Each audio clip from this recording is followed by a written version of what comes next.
Olá pessoal, tudo bem? Tenho que admitir para vocês que eu acabei de apanhar bem uns 40 minutos para conseguir fazer o programa funcionar. Então, só trazendo novidades aí do quão difícil está sendo essa vida de EAD. Bem, dito isso, eu espero que vocês tenham ido bem no simulado, né? Eu sei que vocês sabem que não vale nota, mas sempre bom, né? Pro nosso ego, pro nosso narcisismo, nossa satisfação pessoal, ter bons resultados, ter boas notas. Espero que tenha ido tudo bem. Qualquer dúvida em relação às perguntas do simulado de clínica psicanalítica, vocês podem me perguntar, tá? É...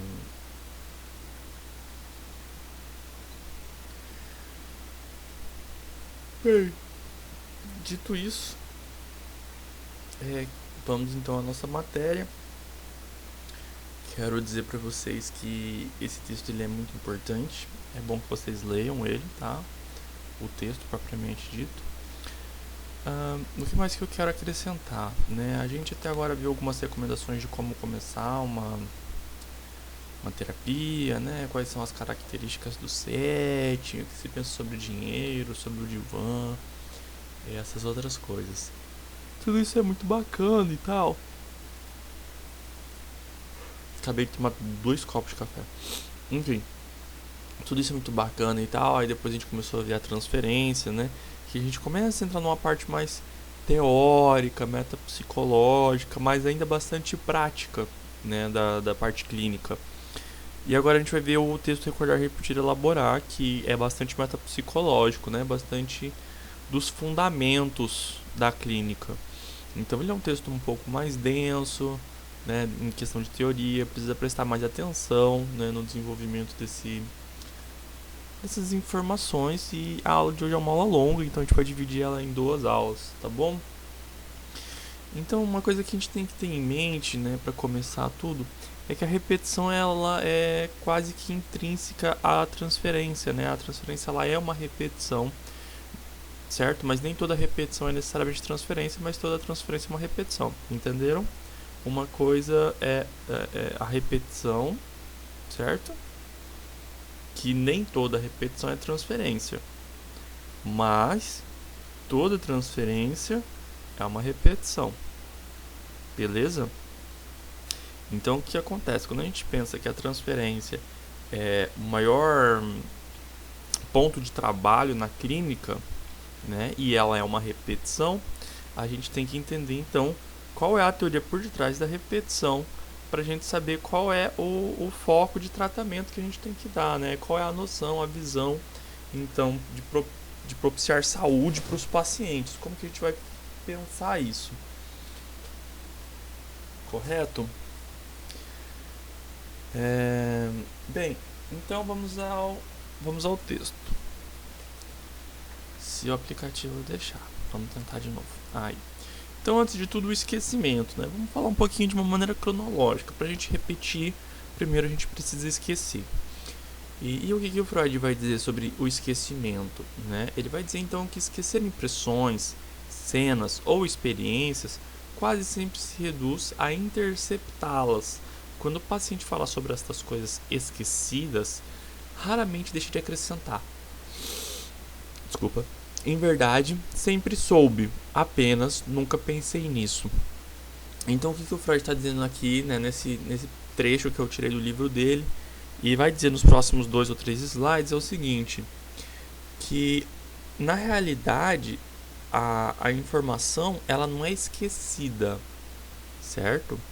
Mas ela é interceptada, ok? Então assim, essas cenas ou experiências quase sempre se reduzem a interceptá-las. Então o que acontece? Na verdade, é uma relação entre as memórias que não é feita. As memórias não são relacionadas entre si. Então é como se na verdade a pessoa nunca tivesse esquecido de fato, porque de fato ela não esqueceu, mas ela não pensa naquilo. Entende? Aquela memória não vem à consciência. Não é quando você está tentando lembrar alguma coisa e você não consegue porque você esqueceu. É um mero lapso, sabe? Quando você simplesmente não pensa naquela coisa. Então tem essa grande diferença. E aí ele vai trazendo mais alguns exemplos. Acontece com extraordinária frequência ser recordado algo que nunca poderia ter sido esquecido, porque nunca foi, em ocasião alguma, né, como eu acabei de dizer, notado, nunca foi consciente. Entenderam? Não é que ele foi esquecido, ele só não foi consciente. Com referência ao curso tomado pelos eventos psíquicos, parece não fazer nenhuma diferença se determinada vinculação de pensamento foi consciente e depois esquecida, ou se nunca, de modo algum, conseguiu tornar-se consciente. Então percebam a palavra o termo, né? Vinculação de pensamento. Então não se trata da memória propriamente dito, entende? No sentido de lembrar-se de uma imagem. Tipo, não consigo lembrar dessa imagem. Não é isso.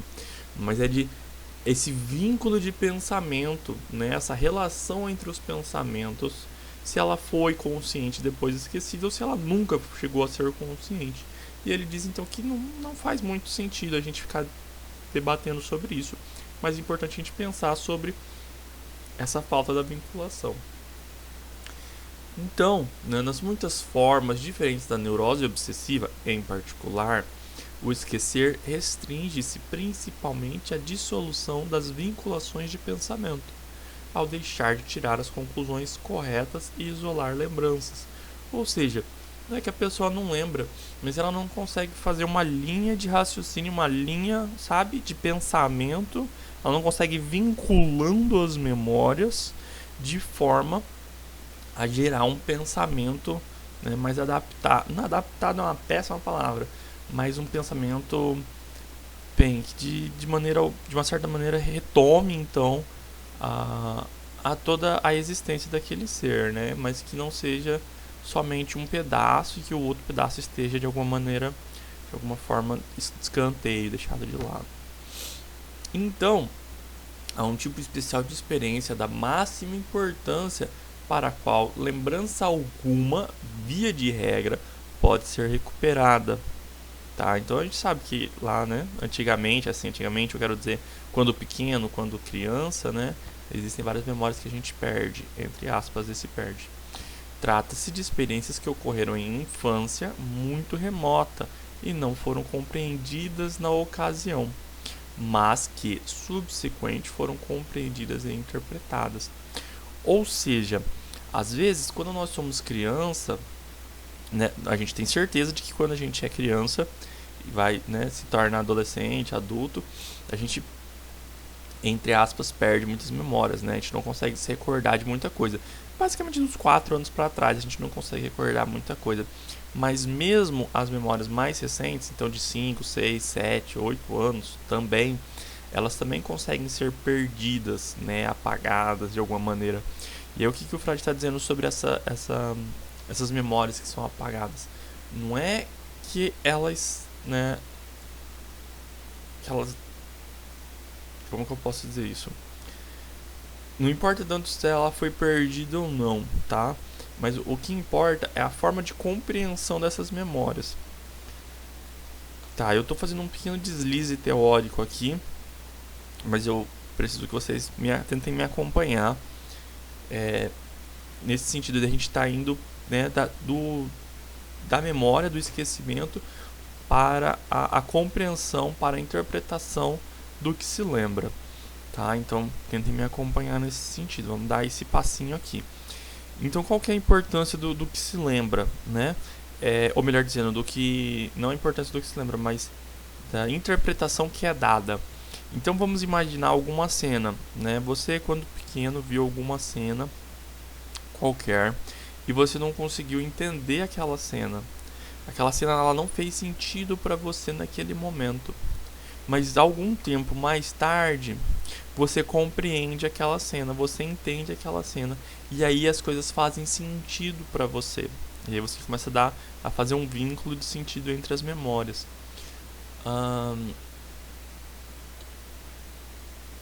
Algum exemplo disso que eu possa tentar dar para vocês? Desde a coisas mais corriqueiras, vamos dizer assim, como, por exemplo, ver algum adulto usando algum objeto que a gente não entende o funcionamento daquele objeto e mais pra frente a gente entende o funcionamento do objeto e a gente está sentido, né, anterior. Me ocorrem outros dois exemplos, eu acho que eles talvez sejam mais palpáveis. Mas, por exemplo, vamos supor que você, né, enquanto criança, sua irmã mais velha que, sei lá, tá num processo edípico aí, te trata muito mal, mas sempre com ironia e sarcasmo, né? E você, enquanto criança, não entende ironia e sarcasmo, você acha que ela tá sendo amigável com você, que ela tá sendo fofinha com você.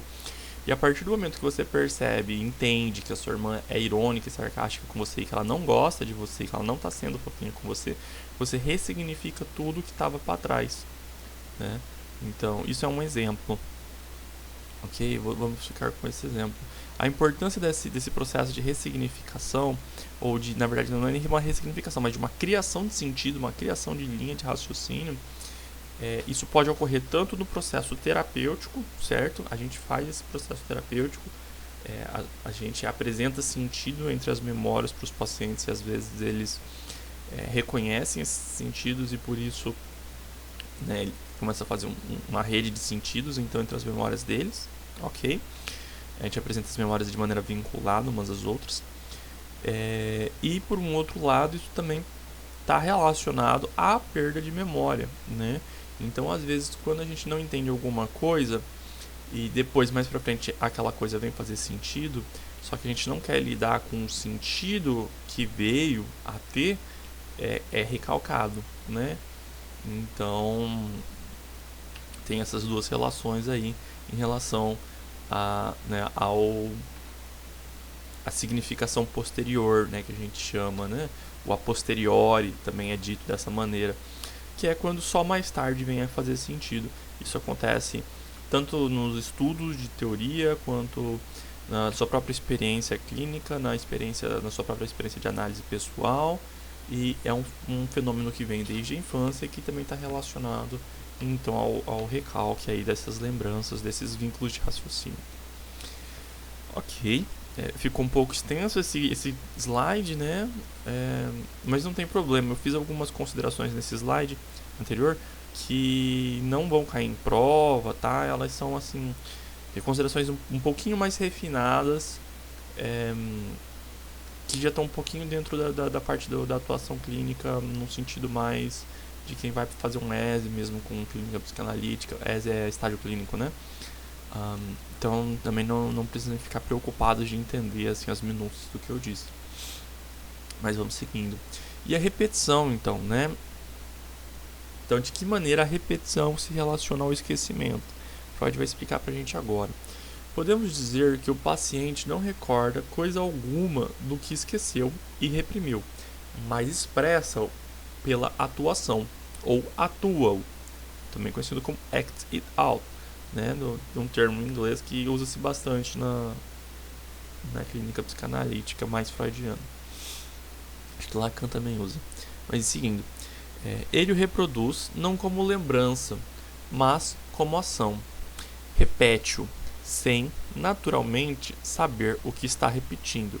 Então, não sei se vocês se recordam, mas a gente teve alguns exemplos da transferência que foi dado, né? Então, tem o do Denise Maurano que ela diz, né? Se o paciente está acostumado a sempre ser injustiçado, não acostumado, mas sempre interpreta tudo que ele vive como uma injustiça em relação ao meio, ele também vai esperar que o analista seja injusto com ele, correto? Então, essa é uma repetição dessa injustiça, dessa interpretação de mundo, dessa injustiça que ele sente que ele viveu na primeira infância. Então, aqui o Freud vai trazer outros exemplos. Por exemplo, o paciente não diz que recorda que costumava ser desafiador e crítico em relação à autoridade dos pais. Em vez disso, comporta-se dessa maneira para com o médico, no caso o analista. Então, né, o Freud está dizendo então que a nossa transferência dentro do espaço terapêutico é uma repetição dos nossos comportamentos infantis, né? Eu tenho uma supervisora, uma colega minha, que ela sempre costuma dizer assim, que fazer a análise de alguém é ouvir a criança nesse adulto. Então, a gente tem que ouvir nesse adulto, né, o que ele repete da infância dele ali com a gente, certo? Então esse aspecto da repetição que está dentro da transferência e que diz respeito ao esquecimento. Então, não se recorda de ter se envergonhado intensamente, outro exemplo, né? Intensamente de certas atividades sexuais e de ter tido medo de elas serem descobertas, mas demonstra achar-se envergonhado do tratamento que agora empreendeu e tenta escondê-lo de todos. Então, Freud está dizendo aí de uma timidez, né, da pessoa que tem uma relação, então, entre atividades sexuais na segunda infância, vamos supor aí, né, e uma vergonha em relação ao tratamento. É uma transferência aí desse sentimento, né, da primeira e segunda infância para a segunda infância. Isso é bastante comum, mas não de uma maneira assim tão, vamos dizer, direta ou talvez óbvia, como o Freud põe aqui. Tanto por um aspecto histórico, né, estamos em tempos históricos diferentes, quanto também porque esse caso, esse exemplo que o Freud traz, geralmente já é resultado de uma análise bem longa, né, daqueles tipos que a gente estava falando de 1 hora por dia, 6 dias por semana, durante 2, 3, 4 anos. Então por isso que ele já traz dessa maneira, muito dificilmente nós vamos experienciar de uma maneira tão clara isso na clínica. Então, antes de mais nada, o paciente começará seu tratamento por uma repetição desse tipo. E aí a gente tem que frisar essa repetição por transferência, tá? A gente tem que frisar, a gente tem que sublinhar. Por quê? Porque é uma repetição, mas no campo da transferência. Lembre-se, nem toda repetição é uma transferência, mas toda transferência é uma repetição. Estava pensando aqui, por que toda transferência é uma repetição e nem toda repetição é uma transferência? Bem, toda transferência é uma repetição porque trata-se, né, de transferir algo do passado para a atualidade, repetindo algo do seu passado na atualidade, seja num posicionamento subjetivo, no que quer que seja. Agora, a repetição, ela não necessariamente se dá na relação com alguém, né? Quando ela se dá na relação com alguém, então eu repetindo na minha relação com vocês, é uma transferência. Vocês repetindo na relação comigo, é uma transferência. Mas eu repetindo sozinho, não é uma transferência, tá? Então essa é a diferença, porque a transferência tem essa relação com o outro. A repetição não necessariamente. Tanto é que tem os sonhos de repetição, enfim, tem outros aspectos da repetição, né, que não diz necessariamente é uma relação com outra pessoa. Você pode repetir simplesmente na sua interpretação de mundo. Então, quando anunciamos a regra fundamental da psicanálise, lembrem-se da livre associação, a um paciente com uma vida cheia de acontecimentos e uma longa história de doença, e então lhe pedimos para dizer-nos o que lhe vem à mente, esperamos que ele despeje um dilúvio de informações, mas com frequência a primeira coisa que acontece é ele nada ter a dizer, fica silencioso e declara que nada lhe ocorre. Trouxe esse slide, esse exemplo, né, esse excerto do texto do Freud para mostrar que às vezes o Freud também falava umas coisas que a gente ficava meio assim, né? Será mesmo, Freud? Então vamos à continuidade para a gente entender o porquê. Isto, naturalmente, é simplesmente a repetição de uma atitude homossexual que se evidencia como uma resistência contra recordar alguma coisa. Enquanto o paciente se acha em tratamento, não pode fugir a esta compulsão à repetição. E no final, compreendemos que esta é a sua maneira de recordar. Então, né, o texto como um todo, se a gente for ler a parte da resistência contra recordar, né, compulsão à repetição, nesse sentido aí, dá para se dizer que Freud é maravilhoso, né? Não tem como ele ser melhor. Mas essa questão da atitude homossexual, a gente fica meio... o quê? Né?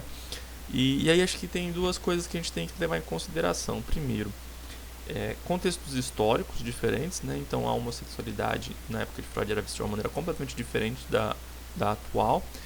E a gente tem que entender que muito provavelmente a compreensão do Freud, mesmo na época dele, em relação à homossexualidade já era diferente do que se tem, né? Como uma via de regra ou como geral, essa compreensão mais senso comum de homossexualidade.